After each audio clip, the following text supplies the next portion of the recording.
రేపు జగన్మోహన్ రెడ్డి గారి పర్యటనతో బాబు నిజస్వరూపం అంటే ఏది ఎంతవరకు తుఫాను కంట్రోల్ చేశారన్నది ఒకటి, రైతులకు చేసినటువంటి అన్యాయం ఈ రెండు బయటపడతాయా? 100% బయటపడతాయి సార్. చంద్రబాబు నాయుడు గారు మేము మళ్ళీ చెప్తున్నాం సార్, జాగ్రత్తగా ఉండాలి ఏం జరుగుతుందో డైవర్షన్ పాలిటిక్స్ లో భాగంగా.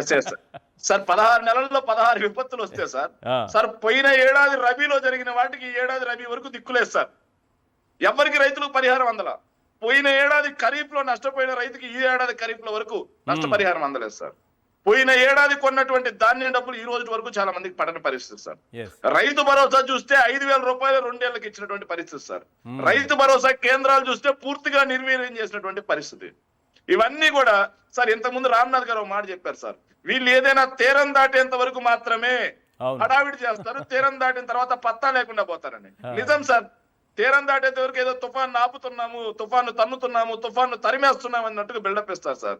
తీరం దాటిన తర్వాత కదా సార్ ఎన్ని పోళ్లు పడిపోయాయి, ఎంత రోడ్లు ధ్వంసం అయిపోయాయి, ఎన్ని చెరువులు తెగిపోయాయి, ఎంత పంట నష్టం వాటిల్లింది, ఎంత పశు నష్టం జరిగింది, ఎంత ఇల్లులు కొట్టుకుపోయాయి, ఎంత మంది ఎన్ని కోట్ల రూపాయల డబ్బు నష్టపోయారు అనేది. సో వీళ్ళ అసమర్థత మొత్తం బుడమేరులో బయటపడింది సార్. ఇప్పుడు మళ్ళీ కూడా ఈ మోంతా తుఫాన్ లో తీర ప్రాంతం మొత్తం ఎంత అతలాకుతలం అయిపోయింది, రైతన్న ఎంత పంట నష్టపోయాడు అనేది కూడా బయటపడుతుంది సార్. సో ఆ విజువల్ చూస్తుంటే ఒక మాట గుర్తొచ్చింది సార్. చంద్రబాబు నాయుడు గారు ప్రతిపక్షంలో ఉన్నప్పుడు ఒక మాట మాట్లాడారు సార్, ఏరియల్ సర్వే అని చెప్పి గాల్లో వస్తాడు, గాల్లో పోతాడు, గాలి ముఖ్యమంత్రి అన్నారు సార్. మరి ఆయన ఎందుకు సార్ ఏరియల్ సర్వే చేస్తా ఉన్నాడు? నేను కూడా గాలి ముఖ్యమంత్రినా? గాల్లో వచ్చి గాల్లో అక్కడికి ఆపేసండి. ఆయన అన్న మాటనే నేను అడుగుతున్నాను సార్.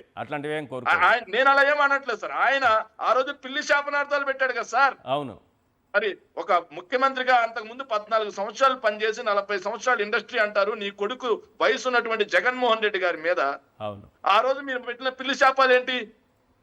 సో ఆ సినిమా సార్ ప్రతిధ్వని. అట్లాంటి మాటల్ని ప్రజలకి దేవుడికి వదిలేయాలి మనం సార్. బస్సులో ప్రతిపక్ష నాయకుడిగా ఒక అతను స్టేట్మెంట్ ఇస్తాడు సార్, హెలికాప్టర్ లో ఎందుకు పోయాడు ధనికుడైన ముఖ్యమంత్రి అని చెప్పి రాసుకోమంటాడు సార్ పరచూరి బ్రదర్స్. తర్వాత వెంటనే బస్సులో పోతుంటే బస్సులో పోతాడా బాధ్యత లేని ముఖ్యమంత్రి అని చెప్పి 2 స్టేట్మెంట్ రాసుకో, ఏంటో పోతే దాని మీద స్టేట్మెంట్ ఇచ్చే అన్నట్టుగా చంద్రబాబు నాయుడు గారు రాజకీయాలు ఉంటాయి సార్. చివరిగా తిరుమల తిరుపతి దేవస్థానం గురించి సార్, చివరిగా తిరుమల తిరుపతి దేవస్థానం గురించి ఒక ప్రశ్న సార్. లేని లడ్డు కుంభకోణం కల్తీ జరిగింది అని చెప్పేసి బీజేపీ నుంచి కొంతమంది వచ్చి ఏడుస్తూ మహా సంఘటన జరగాలి అని మాట్లాడారు సార్. బీజేపీ నుంచి ఇంకొందరు వచ్చి ఇలా చిడతలు వాయించుకుంటూ ట్రైన్ లో సార్ నా దేవుడికి అన్యాయం జరిగిపోయింది, నా హిందూ మతం మొత్తం భ్రష్టుపడిపోయిందని మాట్లాడారు సార్. వాళ్ళెవరూ భగవద్గీతను అవమానించినా మాట్లాడరు సార్ ఈ రోజు. అవును, వాళ్ళెవరు చంద్రబాబు నాయుడు కోసం చిడతలు వాయించేవాళ్ళు, భక్తులు చనిపోతున్నా మాట్లాడరు సార్. రైట్. సో వాళ్ళందరికీ కావాల్సింది హిందూ మతం భక్తి ఇవన్నీ కాదు సార్. మతాన్ని రాజకీయాలు కట్టు పెట్టుకొని లాభం పొందడమే పరమావధిగా సనాతన. రైట్, రామ్నాథ్ గారు కంక్లూడ్ చేయండి సార్ ప్లీజ్. ఈశ్వర్ గారు, తెలుగుదేశం పార్టీ ప్రభుత్వం ఏంటంటే వీళ్ళు ఇప్పుడు పంట నష్టపరిహారం ఇప్పటికీ ప్రకటించలేదు, అసలు మాట్లాడడం లేదు. కానీ వీళ్ళు ఏంటో కానీ జగన్మోహన్ రెడ్డి గారు వెళ్ళిన తర్వాత మొత్తం ఇష్యూ పెద్దదైన తర్వాత అప్పుడు దిగి వస్తారు చూడండి. అంటే జగన్మోహన్ రెడ్డి గారిని ప్రశ్నించే వరకు కూడా దేని మీద వీళ్ళు స్పందించారు. అని గతంలో మామిడి గురించి కావచ్చు, ఇతర మిర్చి గురించి కావచ్చు, జగన్మోహన్ రెడ్డి గారు వెళ్ళిన తర్వాతనే వీళ్ళు స్పందిస్తారు. రేపు కూడా అదే జరగచ్చు మరి. లేకుంటే ఇప్పటి వరకు వీళ్ళు స్పందించలేదంటే రేపు జరుగుతుంది అది. రైట్.